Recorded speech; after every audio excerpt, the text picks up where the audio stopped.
Dio osoba, pacijenata, pa tako moram reći i liječnika, još uvijek savjetuje ljudima da pričekaju sa operacijom sive mrene da ona postane zrela.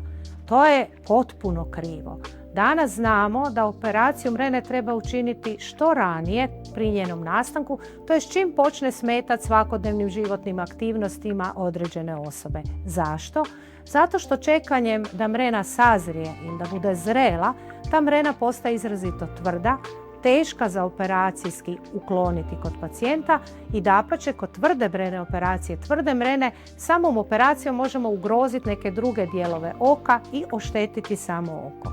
Zato topli je savjet čim zamijetite ili imate očnu sivu mrenu ići na operaciju mrene.